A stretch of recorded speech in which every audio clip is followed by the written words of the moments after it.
ஆண்டவருடைய வார்த்தைக்கு கடந்து செல்வதற்கு முன்பாக கண்களை மூடி ஜெபம் செய்வோம். மகா இரக்கமும் கிருபையும் நிறைந்த எங்கள் ஆண்டவராய் இயேசு கிறிஸ்து, இந்த காலை வேளையிலே உம்முடைய வார்த்தையை நாங்கள் கேட்க இருக்கிறோம். அடியானை மறைத்து பரிசுத்த ஆவியினால் ஏவப்பட்டு பிரசங்கம் என்ன இருக்கிற தேவ வார்த்தை ஆண்டவரே ஆலயத்துக்குள்ளாக அமர்ந்திருக்கிற பிள்ளைகளுக்கு மாத்திரமில்லை, ஆலயத்துக்கு வெளியே அமர்ந்து கேட்டுக்கொண்டு இருக்கிற முகன் மூலமாய் பார்த்து கொண்டிருக்கிற ஒவ்வொரு தேவ பிள்ளைகளுக்கும் அது மிகுந்த ஆசீர்வாதமாய் மாற்றித்தர வேண்டும் என்று நசரேயனாகிய இயேசு கிறிஸ்துவின் நாமத்தில் வேண்டிக் கொள்கிறேன் சொல்ல தகப்பனே. ஆமென். அல்லேலூயா. கர்த்தர் நல்லவர். அல்லேலூயா. அன்பான தேவ பிள்ளைகளே, இந்த கால வேளையிலே இந்த நாளிலே ஆண்டவருடைய வார்த்தையை நாங்கள் கேட்கிறோம். அல்லேலூயா. நம்முடைய வாழ்க்கையிலே ஒவ்வொரு நாளும் ஆண்டவர் நம்முடைய ஆயுசு நாட்களை கூட்டி கொடுத்திருக்கிறார். அல்லேலூயா. ஜீவனும் மரணமும் ஆண்டவருடைய வாயின் வார்த்தையில இருக்கிறது என்று சொல்லப்பட்டிருக்கிறது. அல்லேலூயா. வேத புஸ்தகம் நம்மளுக்கு கொடுக்கப்பட்டிருக்கிறது. அல்லேலூயா. பரிசுத்தவான்களால் எழுதப்பட்ட வேத புஸ்தகம் கொடுக்கப்பட்டு கிறிஸ்தவர்களாக இருக்கிற நீங்கள் அந்த வேதத்தில் வாசித்து தியானிக்க வேண்டும் என்று வேதம் சொல்லுது. இரவும் பகலும் வேதத்திலே தியானமாய் இருக்கிற மனுஷன் பாக்கியவான் என்று சொல்லி, இரவும் பகலும் வேதத்திலே தியானமாய் இருக்கிற மனுஷன் தான் பாக்கியவான். அதனாலதான் வேத புஸ்தகத்தில் சொல்லியிருக்கு, சத்தியத்தை அறிவீர்கள், சத்தியம் உங்களை விடுதலையாக்கும். வேதத்தை வாசித்தாதான் அதனுடைய வார்த்தைகள் உங்களுக்கு தெரிந்து கொள்ள முடியும். அதன் மூலமாக அந்த வார்த்தை மூலமாக உங்களுக்கு கிரியை. உதாரணமாக நம்ம ஒரு வார்த்தை இருக்குன்னு ஒரு நீதிமொழி புத்தகம் 23ஆம் அதிகாரம் 18ஆம் வசனத்துல சொல்லியிருக்கு, நிச்சயமாகவே முடிவுண்டு உன் நம்பிக்கை வீண் போகாது. அப்ப கர்த்தரை தேடுவோருக்கு ஒரு நன்மையும் குறைவும் படாது. நிச்சயமாகவே ஆண்டவரை ஒரு முடிவு இருக்கும். நம்முடைய வாழ்க்கையில ஆண்டவர் என்ன செய்ய வேண்டும், என்ன நோக்கத்திற்காக உன்னையும் என்னையும் அழைத்திருக்கிறார் என்பதை நீ ஆராய்ந்து பார்க்க வேண்டும். ஆண்டவரோடு பேச வேண்டும். உங்களோட பிள்ளை பேசினா தான் பேசணும். இப்போ ஒரு குழந்தை பிறந்திருக்குன்னு வச்சுக்கோங்க. அந்த குழந்தை பிறந்துட்டா அந்த குழந்தையோட பேசிக்கிட்டே இருந்தா தான் அந்த குழந்தை பேசும். இல்லைன்னா வாய் பேச முடியாதபடி அதை கற்றுக்கொள்ளாது. அல்லையா? நீ இந்த உலகத்திலே இருப்பதை காட்டிலும் பரலோக ராஜ்யத்திற்கு செல்வதற்கு என்னத்தை கற்றுக்கொள்ள வேண்டுமோ அதை கற்றுக்கொள்ள வேண்டும். இந்த உலகத்திலே நீ குழந்தையாக பிறக்கிறாய். அல்லையா? நீ வளர வேண்டும். ஆன்மீகத்திலே நீ வளர வேண்டும் என்று வேதம் சொல்லியிருக்குது. இன்னைக்கு ஆன்மீகத்திலே நாம் பின்வாங்கி போய் கொண்டிருக்கிறோம். அல்லையா? பாவ சாபங்களினால் நம்முடைய ஆன்மீக வளர்ச்சி குன்றி காணப்படுகிறது. அல்லையா? எப்படி காணப்படுகிறது? குன்றி காணப்படுகிறது. அப்படி குன்றி காணப்படாதபடி இருக்க வேண்டும் என்றால் நம்முடைய வாழ்க்கையிலே இயேசு கிறிஸ்துவை உன் சொந்த இரட்சகராக நீ ஏற்றுக்கொண்டால் மாத்திரம் போதாது. இயேசுதான் தெய்வம். 2025 வருடங்களுக்கு முன்பாக எனக்காக அவர் சிலுவையில் அடிக்கப்பட்டார் என்று வேதம் தெளிவாக சொல்லியிருக்கிறது. இன்னைக்கு இதனுடைய கேலண்டருடைய அடிப்படை எதை வச்சு பண்ணியிருக்குன்னு பார்த்தீங்கன்னா, இன்னைக்கு என்ன தேதி? 7/6/2026. இயேசு கிறிஸ்து 7/2/2026 வருடங்களுக்கு முன்பாக பிறந்தார் என்பதை குறிக்கக்கூடியது அந்த கேலண்டர் தேதி. அன்பான தேவ பிள்ளைகளே, உங்கள் பாட புஸ்தகங்களை நீங்கள் படித்திருக்கலாம். என்ன படித்திருப்பீங்க? பிஃபோர் கிரைஸ்ட், கிறிஸ்து பிறப்பதற்கு முன், கிறிஸ்து பிறப்பதற்கு பின், பிசி ஏசி என்று படித்திருப்பீர்கள் என்று நான் நினைத்துக் கொள்கிறேன். சரித்திரம் ஹிஸ்டரி புக்ல நீங்க பார்த்திருக்கலாம். கிபு கிமு என்று அங்கே வேதத்திலே சொல்லப்பட்டிருக்கும். ஆண்டவராக இயேசு கிறிஸ்து பிறந்திருக்கிறார் என்பது சரித்திரம் இன்றைய தேதி சரியாக நிரூபிக்கப்பட்டிருக்கு. ஒவ்வொரு நாளும் நிரூபிக்கிறது. ஒவ்வொரு தேதி நீங்க வாசிக்கும் போது ஆண்டவர் எனக்காக இந்த சிலுவையில் அடிக்கப்பட்டார், என்னுடைய பாவம் சுமந்து தீர்க்கப்பட்டது, என்னுடைய முன்னோர்கள் பாவம் தீர்க்கப்பட்டது, என்னுடைய பிள்ளைகள் பாவம் தீர்க்கப்பட்டது, இனி நான் பாவம் செய்யக்கூடாது என்று சொல்லி நீ யோசிக்க வேண்டும். ஒவ்வொரு நாளும் அவர் செவத்திலே மனசாட்சியோடு நீ சிந்தித்து பார்க்க வேண்டும். அல்லையா? அந்த கேலண்டர்ல நம்ம கொடுக்குறோம் பாருங்க, நம்ம கொடுக்குற கேலண்டர்ல அதனாலதான் வசனம் வச்சிருக்கிறோம். ஒவ்வொரு நாளும் அந்த வசனத்தை வாசித்து அதை நீங்கள் தியானிக்க வேண்டும். அந்த நாள் முழுவதுமா அதை தியானிக்கணும். சும்மா கேலண்டர்ல தேதி பார்க்கறதுக்கு உங்களுக்கு கேலண்டர் கொடுக்கல, அதுல வாக்குத்தத்தம் கொடுக்கப்பட்டிருக்கு. அந்த வாக்குத்தத்தத்தை வாசித்து நீங்க என்ன செய்ய வேண்டும்? தியானிக்க வேண்டும். அல்லையா? இந்த நாளே வாக்குத்தத்தத்துல ஏதாவது ஒரு வாக்குத்தத்தம் வந்திருக்கும். நிச்சயமாகவே முடிவு உண்டு, உன் நம்பிக்கை வீண் போகாது அப்படின்னு சொல்லி ஒரு வாசிக்கிறேன்னு வச்சுக்கோங்க. அப்ப நீங்க உங்களுடைய விசுவாசத்திலே பலப்பட முடியும். நிச்சயமாகவே என் பிரச்சனைக்கு ஒரு தீர்வு இருக்கிறது, நிச்சயமாகவே என்னுடைய வியாதிக்கு ஒரு தீர்வு இருக்கிறது, நிச்சயமாகவே என் பொருளாதார தடைகள் நீங்கி, என் வாழ்க்கையில கடன் நீங்கி சந்தோஷம் எனக்கு கிடைக்கும், நிச்சயமாக முடிவுண்டு என்ற ஒரு தீர்மானம் உங்களுக்கு வரலாம். நம்பிக்கை உண்டு, நம்பிக்கை உண்டு, வீண் போகாது. நீ இயேசுவை நம்பி இருப்பால் அது வீண் போகாதபடி இருக்கும். இயேசுவை நம்பலன்னு என்ன செய்ய முடியாது? ஒண்ணுமே செய்ய முடியாது. அல்லையா? அல்லையா? நான் இந்த நாளை ஜீவிப்பேன், நாளை தினத்துல எழுந்திருப்பேன், நாளைக்கு நான் என் பிள்ளைகளுக்கு என்ன செய்யறேன், உதாரணமா சொல்ல போனா நான் பிரியாணி செஞ்சு கொடுப்பேன் அப்படின்னு சொன்னீங்கன்னா அந்த நம்பிக்கையோட தான் சொல்றீங்க. எந்த நம்பிக்கையில சொல்றீங்க? நாளை தினத்துல என் பிள்ளைக்கு நான் பார்ப்பேன். இயேசு கிறிஸ்து நம்பி இருக்கிறார். இயேசு கிறிஸ்து உங்களை நம்பி இருக்கிறார். என் பிள்ளை என்னிடத்துல வரும், பிசாசின் பிள்ளையா இருக்காது, பிள்ளை என்னிடத்துல வந்து சேரும் என்று சொல்லியிருக்கார். மரித்து உயிர்த்து இருக்கிறார். எந்த மனுஷனும் செத்து புதைச்சு போச்சு. ஆனா இயேசு ஒருவர் மாத்திரம்தான் மரித்து உயிர்த்திருந்தார். ஆமென். அல்லேலூயா. அவர் நல்லவராக இருக்கிறார். வேதவசனம் சொல்லுது, தேவன் ஒருவனை தவிர மற்ற ஒருவனும் நல்லவன் அல்ல. அல்லேலூயா. அந்த உலகத்துல நான் நல்லவன் கிடையாது, அமர்ந்திருக்கிற நீங்க நல்லவன் கிடையாது. அல்லேலூயா. அதனால வேதவசனம் சொல்லுது, நீதிமான் இன்னும் தன்னை நீதிமான் என்று சொல்லிக் கொள்ளட்டும், பரிசுத்தவான் இன்னும் தன்னை பரிசுத்தப்படுத்திக் கொள்ளட்டும் என்று சொல்லி இருக்கிறது. ஒவ்வொரு நாளும் நம்முடைய வாழ்க்கையிலே சிந்தனையிலே பரிசுத்தம் இல்லாம இருக்கலாம், போராட்டம் இருக்கலாம், கஷ்டம் இருக்கலாம், துன்பம் இருக்கலாம். ஆனால் எல்லாவற்றையும் நாம் சகித்துக் கொள்ள வேண்டும் என்றால் என்ன செய்ய வேண்டும்? ஆண்டவரை நெருங்கி ஜீவிக்க வேண்டும். அதனாலதான் வேதவசனத்துல சொல்லியிருக்கு, பிலிப்பியர் புத்தகம் 4:8 சொல்லியிருக்கு, ஒன்றுக்கும் கவலைப்படாது. எதை குறித்து கவலைப்பட முடியாது, கவலைப்படக்கூடாது. கவலைப்படுவதனால் ஒரு முளத்தை கூட்டவோ குறைக்கவோ முடியாது. எண்ணத்தை கொண்டு போனோம், எண்ணத்தை கொண்டு வந்தோம், எண்ணத்தை கொண்டு வந்திருக்கிறோம். அந்த உலகத்துல மனுஷன் நிர்வாணியாய் வருகிறான், நிர்வாணியாய் போகிறான். ஒன்றுக்கும் கவலைப்படாமல் எல்லாவற்றை குறித்தும் விண்ணப்பங்கள், எல்லாவற்றை குறித்து விண்ணப்பங்களை என்ன செய்யணுமா? சோத்திரத்தோடு கூடிய ஜபத்தினாலும் வேண்டியதினாலும் அவருக்கு தெரியப்படுத்துங்க. ஆமென். எத்தனை பேர் தெரியப்படுத்துறோம்? பலசரக்கு லிஸ்ட் மாதிரி, ஆண்டவரே என் பிள்ளைக்கு வியாதியா இருக்கு, வியாதியிலிருந்து விடுதலை தாங்க, என் பிள்ளை கஷ்டப்படுது, ஃபீஸ் கட்ட முடியாம கஷ்டப்படுது, பணம் தாங்க. அல்லையா? இப்படித்தான் நம்ம சொல்றோம் இல்லையா? ஆண்டவருடைய வசனம் சொல்லுது, நீ வேண்டுவதற்கும் வேண்டிக் கொள்வதற்கு முன்பாக உன் நினைவுகளையும் உன் சிந்தனைகளையும் நான் ஆராய்ந்திருக்கிறேன், எண்ணி ஆராய்ந்திருக்கிறார் அவர். அல்லையா? உனக்கு என்ன வேணும் என்பதை அவர் நன்றாக தெரிந்திருக்கிறார். நீ அவருடைய பிள்ளையா இருப்பாயானால், இயேசு கிறிஸ்து யாரெல்லாம் சொந்த ரட்சகராக ஏற்றுக்கொள்கிறீர்களோ அவெல்லாம் தேவனுடைய புத்திரர் என்று அழைக்கப்படுவீர்கள். நீங்க தேவனுடைய பிள்ளைகளாக இருப்பீர்களானால் ஆண்டவர் உனக்கு என்ன செய்ய மாட்டாரு? தீங்கான காரியத்தை கொடுக்கவே மாட்டார். இந்த காரியத்தை கொடுத்தா என் பிள்ளை கெட்டு போகும் நினைச்சா கொடுக்க மாட்டார். அதை நீங்க நல்லா தெரிஞ்சுக்கோங்க. அதிக பணம் கொடுத்தா ஒருத்தர்ட்ட அதிக பணம் வேண்டும்னு உங்களுக்கு என்ன இருக்கலாம். அதிகமா ஆண்டவர் இந்த பிள்ளை, எனக்கு ஒரு உதாரணம் என்ன சொல்லலாம், அதிகமா ஒரு பணம் எனக்கு ஆண்டவர் கொடுத்தா, அதிகமா கோடிக்கணக்கில் பணம் கொடுத்தா நான் கெட்டு போவேன் அப்படின்னா அவர் கொடுக்க மாட்டார். அல்லேலூயா. ஆமென். பண ஆசை தீமைக்கு வேறாய் இருக்கிறதுன்னு சொல்றாங்க. பண ஆசை என்ன செய்யும்? தீமைக்கு வேறாயிரும். அப்ப பண ஆசை பிடித்தவனா இருந்த அந்த பேராய நிச்சயமாக அது தீமைக்கு வேறாயிருக்கும். எப்படி திருப்பணி செய்கிற மகனுக்கு பணத்தை கொடுத்தேன்னா அவன் கெட்டு போவான், அதனால கொடுக்காம இருப்பான், தேவைகளை மாத்திர சந்திப்பான். அல்லையா?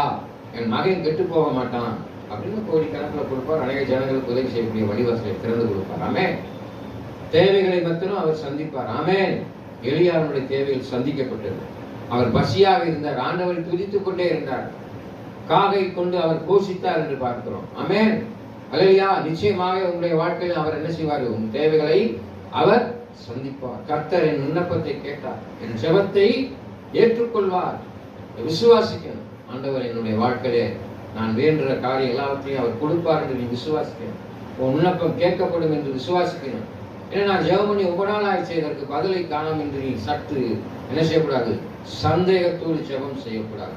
அதனால வேதவசனத்துல சொல்லியிருக்கு, எபத்திலே எவைகளை கேட்கிறீர்களோ அவைகளை பெற்றுக்கொள்ள முடியும். எதனால? தேவ நாமம் மகிமைப்படும்படியாக ஜெபத்துல எவைகளை கேட்கிறீர்களோ அவைகளை பெற்றுக்கொள்ள முடியும். தேவ நாமம் மகிமைப்படும்படியா தான் கேட்கணும். தேவ நாமம் தூஷிக்கப்படும்படியா கேட்டேன்னா அங்க பெற்றுக்கொள்ள முடியாது. அல்லையா? நீ கேட்கிற ஜெபத்தின் மூலமா தேவ நாமம் மகிமைப்பட வேண்டும். அதனால வேதம் சொல்லியிருக்குது, மத்தேயு 7:7 கேளுங்கள் கொடுக்கப்படும். அதோட அவர் விடல, தட்டுங்கள் திறக்கப்படும், தேடுங்கள் கண்டடைவீர்கள். 2 வார்த்தை அப்படி சொல்லியிருக்காரு. ஏன் அதுக்கப்புறம் சொன்னாரு? கேளுங்கள் கொடுக்கப்படும்ன்றதோட விட்டுருக்கலாம்ல. அல்லையா? நீ கேட்டால் மாத்திரம் போதாது, என்னை நோக்கி நீ என்ன செய்யணும்? தட்டி கூப்பிட வேண்டும். ஆமென். அப்பொழுது உனக்கு திறக்கப்படும். என்ன திறக்கப்படும்? ஆசீர்வாதம் திறக்கப்படும். உன் தேவைகள் சந்திக்கப்படும். நீ வியாதியா இருப்பானால் உன் வியாதி குணமாகும். இன்னைக்கு வியாதிக்காக எத்தனையோ பேர் பல லட்சம் ரூபாய் கோடிக்கணக்கில் செலவழிக்கிறான். அல்லையா? ஆண்டவர் உன்னை படைத்திருக்கிறார். இந்த உள்ளான அவயம் அனைத்தையும் அவர் படைத்திருக்கிறார். உன் கண்ணை படைத்திருக்கிறார், உன் செவியை படைத்திருக்கிறார், உன் உடல் உறுப்பு அனைத்தையும் அவர் படைத்திருக்கிறார். ஆமென். அது பழுதுபடும்படியாக அவர் ஒரு நாள் விடவே மாட்டார். அதை பழுது ஆக்கிக் கொள்றது. உன் சரீரத்தை, உன் உள்ளான அவயத்தை நீ தான் பழுதாக்கிக்கிற. எப்படி பழுதாக்கிற? புகை குடிப்பதனாலே உன்னுடைய நுரையீரல் பாதிக்கப்படுகிறது. குடிப்பதனால உன்னுடைய கிட்னி, லிவர் இதெல்லாம் பாதிக்கப்படுகிறது. அப்ப உன்னுடைய சரீரத்தை நீனே அழித்துக் கொள்கிறார். ஆமென். அதனாலதான் நாங்க போட்டிருக்கேன், குடியை கெடுக்கும் அப்படின்னு போட்டால் என்ன செய்யறது? அதை வாங்கி குடிக்கிறான். போதைக்கு அடிமையாகி விடுகிறார்கள் இன்றைய நாளில். அன்பான தேவ பிள்ளைகளே, நீ இயேசு கிறிஸ்துவுக்கு மாத்திரம் தான் அடிமையாக இருக்க வேண்டும். எனக்கு அடிமையாக இருக்கிறவன் தான் என்னோட இருக்க முடியும். என்னை காட்டில் பிறரை நேசிக்கிறவன் எனக்கு பாத்திரம் நல்ல. நீ மதுவை அதிகமாக நேசிப்பாயானால் கடவுள் ஒன்று போயிடுவார். புகை குடிப்பதை நீ அதிகமாக குடிப்பாயானால் கடவுள் உன்னை விட்டு போயிடுவார். உபச்சாரம் செய்வாயானால் கடவுள் உன்னை விட்டு போயிடுவார். ஆமென். ஆலயமாகிய சரீரத்தை நீ என்ன செய்யணும்? பரிசுத்தமாக காத்துக்கொள்ள வேண்டும். இன்னைக்கு எத்தனை பேர் காத்துக்கொண்டு இருக்கிறீங்க? எத்தனை பேர் உங்க சரீரத்தை பரிசுத்தமா வச்சிருக்கிறீங்க? இல்லையா? தினைக்கும் குளிக்கிறீங்க, தினைக்கும் பல் வளர்க்குறீங்க, தினைக்கும் சாப்பிடுறீங்க, தினைக்கும் காலை கடனையும் மாலை கடனையும் கழிக்கிறீங்க. இதெல்லாம் இருந்து பாருங்க. சின்னதா உங்க சரீரத்துல ஒரு காயம் ஏற்பட்டுன்னு வச்சுக்கோங்க. அதுக்கு என்ன செய்றீங்க? உடனே அதுக்கு மருந்தை போட்டு பராமரிச்சு அதை ஆற வைக்கிறீங்க. உன்னை ஆற முடியாத செய்கிறீர்கள், பராமரிக்கிறீங்க. அதை விட்டு பாருங்க, என்ன செய்யும்? புழு வச்சு அழுகி நாரி போயிடும். ஆமென். மாமிசம் அழுகி நாரி போயிடும். ஆனால் உன்னுடைய வாழ்க்கை, உனக்குள்ளாக இருக்கிற அந்த உள்ளான மனுஷன் ஆன்மீக வாழ்க்கை நாரி போகாதபடி என்ன செய்யணும்? நிலை பெற்றவர்களாக இருக்கிறது. புத்தகத்தில் சொல்லப்பட்டதை போல பரிசுத்தவான்களாய் கூடி. யாரால கூடி? பரிசுத்தவான்களாய் கூடணும். இன்னைக்கு அபத்தமானவன், குடிக்காரன், அஞ்ஞானி, புறஜாதி எல்லாம் சேர்ந்து என்ன செய்வீங்க? ஒரு நல்லவங்களா கூண்டாங்க நல்ல விஷயம் பேசுவீங்க. பொல்லாத சிந்தனை இருக்கவங்களா என்ன செய்வீங்க? இந்த பொம்பளைகளை பார்த்துருக்கீங்களா? பொம்பளைன்னு சொல்ல முடியாது. இன்னைக்கு ஒரு காரியத்துல ஒரு கூடுனா நல்ல காரியத்தை பேசுவதை காட்டிலும் அதிகமான தீமையான காரியத்தை பற்றி தான் இங்க பேச்சு நடக்கிறது. ஆமென். அதனாலதான் வேத விஷயத்துல சொல்லுது, பரிசுத்தவன்களாய் கூடி முழங்கால் படியிட்டு உள்ளான மனுஷர்களே வேறொன்றி நிலை பெற்றவர்களாய் அறிவு கெட்டாத அந்த அன்பை அறிந்து கொள்ள, அதனுடைய நீள அகல ஆழம் இன்னதென்று உணர்ந்து கொள்ள எனக்கு அனுகிரகம் செய்ய வேண்டும் என்று சொல்லி இருக்கிறார். அல்லையா? என்ன செய்யணும்? அப்ப நீங்க உங்களுடைய பழக்க வழக்கங்கள், நான் உங்கள்கிட்ட சொல்லியிருக்கிறேன். I will tell your friend, I will tell your character. உன் நண்பனை சொல், உன் பழக்க வழக்கங்களை நான் உனக்கு சொல்கிறேன் என்று சொல்லியிருக்கிறார். அல்லையா? நீ நல்லவனோட பழகினா நல்லவனா இருப்ப, கெட்டவனோட பழகினா அவனோட. நீ நல்லவனா இருந்தாலும் உன் பக்கத்துல பாக்குறவன் என்ன செய்வான்? ஐயா அவன் ஒரு ரவுடி பையன், அவனோட அவனும் சேர்ந்தான், அவனு ரவுடி பையன், திருட்டு பையன், களவாணி பையன் இத்தானு சொல்லுவான். பனைமரத்துக்கு அடியில் ஒரு பழமொழி சொல்லுவாங்க இந்த காலத்துல. பழமரத்துக்கு அடியில உட்காந்து பாட குடிச்சாலும் அவனை கல்லு குடிக்கிறவன் தான் நினைப்பான். அல்லையா? அன்பானதுக்குள்ள தேவ பிள்ளைகளே, மனுஷன் வெளி தோற்றத்தை பார்க்கிறான். மனுஷன் எதை பார்க்கிறான்? வெளி தோற்றத்தை பார்க்கிறான். கர்த்தரோ உன் இருதயத்தை பார்க்கிறார். உள்ளான மனுஷனைத்தான் பார்க்கிறார். நல்லா நீட்டா சென்ட்டுக்கிட்டு அடிச்சு நல்லா ட்ரெஸ் பண்ணி பார்த்துக்கீங்களா? ஜென்டலா போவான், படிச்ச மாதிரி போவான். கொஞ்ச நேரம் கழிச்சு பார்த்தீங்கன்னா தண்ணி கிணியை போட்டு மல்லாந்து கிடப்பான், தண்ணியை போட்டு கெட்ட வார்த்தையா பேசுவான், டீசெண்டா இருப்பான்.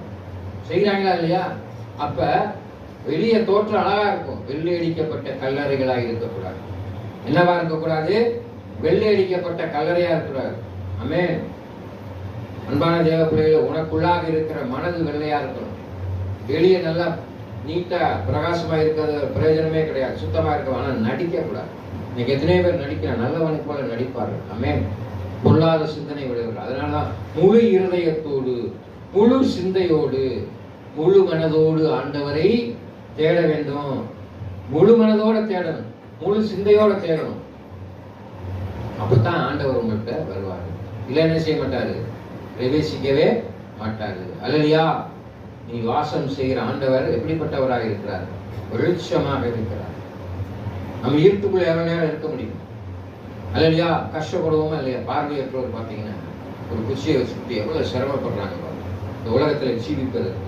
ஆனால் இன்னைக்கு உனக்கு நல்ல பார்வையை கொடுத்திருக்காங்க, பேச முடியாதபடி அமர்ந்திருக்கிறாங்க இந்த ஆலயத்துக்குள்ள.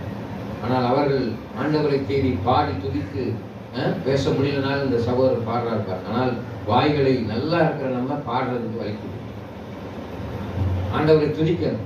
போங்க உங்க வீடுகளில் போய் சென்று அமர்ந்து கொண்டு என்ன செய்யுங்க, ஆண்டவரே எனக்கு கொடுத்த நாவு கருப்புள்ள பட்டயம்னு சொல்லி இல்லையா, இங்கிட்டு புறநாவு நாக்கை சுற்றி சுற்றி பேசலாம். ஒரு வசனம் இருக்கு எனக்கு ஞாபகம் வரல. நாவு ரொம்ப பயங்கரமானது இல்லையா? புரட்டு நாவா இருக்கக்கூடாது, பொய் பேசக்கூடாது, தூஷணமான வார்த்தையை பேசக்கூடாது. ஆண்டவரை துதிக்கக்கூடிய நாவு இருக்கிறதுல பயங்கரமான ஆயுதம் எது? நாவு. அன்பான தேவ பிள்ளை, நீ சொல்ற வார்த்தை இருக்கு பார்த்தீங்களா, அது பலிச்சிடும். ஜீவனும் மரணமும் நாவின் அதிகாரத்தில் இருக்கிறது. ஆமென். எதுல இருக்குது? ஜீவனும் மரணமும் நாவின் அதிகாரத்தில் இருக்குது. உனக்கு அதிகாரம் கொடுக்கப்பட்டாது. எதுல இருக்கு? நாக்குல இருக்கு. ஆமென். அந்த நாக்கு சொல்றாங்க பத்தியா, பெரிய மனுஷன் சொல் தவறாத மனுஷனா இருக்கணும்யா, வாக்கு தவறாத மனுஷனா இருக்கணும். உன்னை சொல்லிட்டு உன்னை செய்யறாங்களா இல்லையா? ஆண்டவர்கிட்ட ஒரு பொருத்தனை வைக்கிறேன். ஆண்டவரே, என் வாழ்க்கையில எனக்கு சுகத்தை கொடுத்தீங்கன்னா நான் உங்களுக்கு எதை செய்வேன் பொருத்தனை வச்சிருக்கேன். அதை செய்யறேன்னு என்ன செய்யணும்? அது உங்களுக்கு ஆசீர்வாதமா இல்லாம போயிடும். அதனால நாக்கு ரொம்ப பொல்லாதது. அதனால நாங்க வார்த்தை சொல்றது, ஜீவனும் மரணமும் நாவின் அதிகாரத்தில் இருக்கு இல்லையா? இதுல இருக்குது, நாவின் அதிகாரத்தில் இருக்குது. அப்ப நம்ம பேசுற போது மிகவும் கவனமாக பேச வேண்டும் இல்லையா? பிலமோன் தான். பிலமோனை போய் அந்த மலைப்பட்டணத்துல இருந்து அந்த மலையில சென்று அந்த தேசத்தை ஆசீர்வதிக்கும்படியாக பிதாவன் சொல்லும்போது அவன் என்ன செய்யறான்? 2 முறை போய் நின்று சபித்து விடுகிறான். 3வது முறை தான் என்ன செய்யறாமே? ஆசீர்வதிக்கிறான். ஆமா தேவ பிள்ளைகளே, இந்த நாளில் நாவு மிகவும் ஒரு பொல்லாத ஒரு காரியமாக இருக்கிறது. ஆமென். கர்த்தருடைய பிள்ளைகள் ஒரு நாளும் யாரையும் என்ன செய்யக்கூடாது? சபிக்கவே கூடாது, ஆசீர்வதிக்க. அல்லேலூயா. ஆசீர்வதிக்க. யார் ஆசீர்வதிச்சார்? ஆபிரகாம் ஆசீர்வதித்தார். மோசே அநேக ஜனங்கள் தங்கள் சந்ததிகளை ஆசீர்வதித்தார்கள். உங்க பிள்ளைகளை நீங்க என்ன செய்யுங்க? திட்டாதீங்க. சனியனையும் திட்டது, நாசமாக போகிறது. இப்படி தேவையில்லாத சாபம்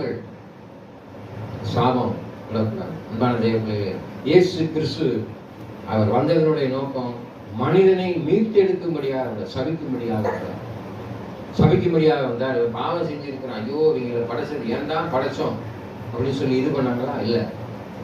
அவர் உலகத்துல இருக்கேன் ஒருத்தருமே கெட்டு போகக்கூடாது என்ற பேரன்பு கொண்டு இருக்கிறார் பிதாவானவர். அதனாலதான் இன்னைக்கு நீ நான் இன்னைக்கு உயிரோட உட்கார்ந்து இருக்கோம், அல்ல இந்த இடத்துல உட்கார்ந்து இருக்கிறோம். இல்லைன்னா என்ன செஞ்சிருப்பார்? ஆண்டவர் என்னை விட்டு அவர் விலகி போயிருப்பார். நான் உன்னை விட்டு விலகுவதும் இல்லை, நான் உன்னை கைவிடுவதும் இல்லை என்று சொல்லியிருக்கார். நான் உன்னை விட்டு விலகுவதும் இல்லை, நான் உன்னை கைவிடுவதும் இல்லை என்று சொல்லியிருக்கார். அவர் எப்பவுமே உன்னோட இருக்கிறார். அவர் ஒரு நாள் உன்னை விட்டு உள்ள இருந்து வெளியே போகவே மாட்டார். அவர் உள்ள பிரகாசிக்கமா இருக்கிறார். உன் ஒளி வந்தது. யாருடைய ஒளி? உன் ஒளி. ஒவ்வொருத்தருக்கும் ஒரு வெளிச்சமா இருக்கிறார்.